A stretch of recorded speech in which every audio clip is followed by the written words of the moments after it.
Senior, তার best quality হলো অত্যন্ত সৎ এবং ধার্মিক এবং অত্যন্ত জুডিশিয়াস। সে যে সিচুয়েশনে এই পরিস্থিতি হ্যান্ডেল করেছে, that is one of the best. বিএনপিকে আনবে, কারণ বাই অল রিজনেবল সেন্স নির্বাচন হলে বিএনপি সরকারে আসবে। বিএনপি ইতিমধ্যে কিছু ভুল করে ফেলছে এবং রয়ের প্ল্যান হলো বিএনপিকে দিয়ে আরো ভুল করাবে। দেখুন, দুইটা ভিন্ন প্রেক্ষাপট। 96 সালে যে কেয়ারটেকার গভর্নমেন্ট সিস্টেমটা আসছিল, সেইটা তখন একটা রাজনৈতিক বন্দোবস্ত ছিল। কিন্তু এবার যে অভ্যুত্থান ঘটেছে সেটা রাজনৈতিক বন্দোবস্তের মাধ্যমে আসেনি। এবারে আকাঙ্ক্ষাটাই ছিল, দুর্বৃত্তেই তো রাজনীতিতে যে বাংলাদেশ নিবর্তিত হয়েছে, যে সংবিধানের মাধ্যমে স্বৈরতান্ত্রিকতা সৃষ্টি হয়। রাজনীতির মানে হলো লুটপাট করা, এবং রাজনীতির মানে যখন দাঁড়িয়েছিল লুটপাট করে সেই সম্পত্তি রাজনৈতিক শক্তি ব্যবহার করে রক্ষা করা, এবং রাজনৈতিক কোন নেতা কর্মীর একটি বিচার হয় না। রাজনৈতিক সংস্কৃতি এমন জায়গায় চলে গেছে যে যে সমস্ত রাজনৈতিক মূল উদ্দেশ্য হয়েছে জনস্বার্থ এবং দেশের স্বার্থ রক্ষা করা, চরিত্রবান মানুষ রাজনীতি করবে এবং দলের ভিতরে একটা ক্লিনজিং প্রসেস থাকবে, দলের ভিতরে নৈতিক সুরক্ষার ব্যবস্থা থাকবে। কিন্তু বাংলাদেশ রাজনৈতিক কালচারের একটি অংশ দাঁড়িয়েছিল রাজনীতি করলে রাজনৈতিক শক্তি ব্যবহার করে যা খুশি তাই করা যায়, স্পেশালি অবৈধভাবে যত খুশি তত সম্পত্তি করা যায় এবং সেই সম্পত্তি ভোগ করা যায়। আজকে তো এই সরকারের দায়িত্ব ছিল এই 3 মাসের ভিতরেই অন্তত 100 দুর্নীতিবাজকে শর্ট ট্রায়াল করে তাদের সম্পত্তি রাষ্ট্রীয় কোষাগারে নেওয়া এবং সেই সম্পত্তি দিয়ে যারা আহত হয়েছে এবং নিহত হয়েছে তাদেরকে কম্পেনসেট করা। তাহলেও তো একটা বিপ্লবী কাজ হতো, কিছু হচ্ছে না তো। আমি তাজ হাসমি স্যারের সাথে একটু ভিন্ন মত পোষণ করে আমি জেনারেল ওয়াকার সম্বন্ধে বলবো যে he is a very professional officer. আমরা একসাথে অফিসার ওয়েপন ট্রেনিং কোর্স করেছি এসআইনটিতে, সিলেটে। তিনি আমার 5 ব্যাচ সিনিয়র, 2.5 বছরের সিনিয়র। তার বেস্ট কোয়ালিটি হলো অত্যন্ত সৎ এবং ধার্মিক এবং অত্যন্ত জুডিশিয়াস।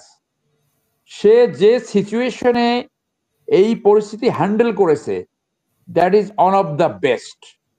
যে মুসা আলাহিসাল্লাম যেরকম ফ্রাউনের পরিচর্যায় মুসা সৃষ্টি হয়েছিল, general Waker has given the call of the time.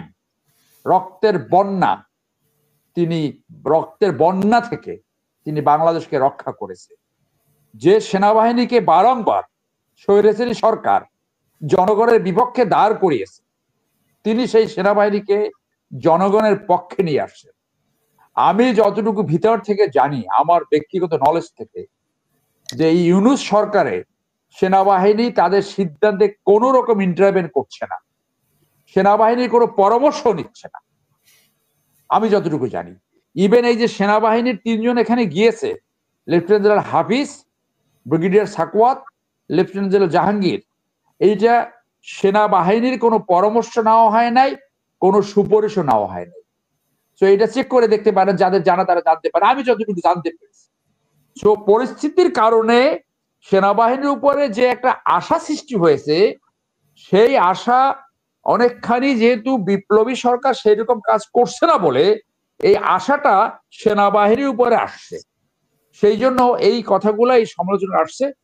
কিন্তু what general Waker is doing, he is doing a great job for the nation. আমি মনে করি এই ভদ্রলোক সেনাবাহিনী হিসেবে জাস্ট টেক ওভার করছে।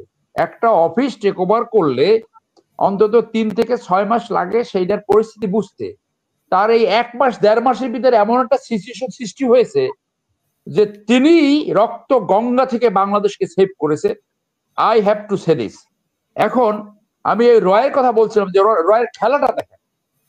র এমন ভাবে কবজায় নিয়েছে যে রয়ের যেহেতু মাথা খারাপ হয়ে গেছে, আওয়ামী লীগ ডিসলস হয়ে গেছে, তার পুতুল সরকার পালিয়ে গিয়েছে, এখন এই অন্তর্বর্তী সরকারকে ফেল করায়া বিএনপিকে আনবে, কারণ বাই অল রিজনেবল সেন্স নির্বাচন হলে বিএনপি সরকারে আসবে।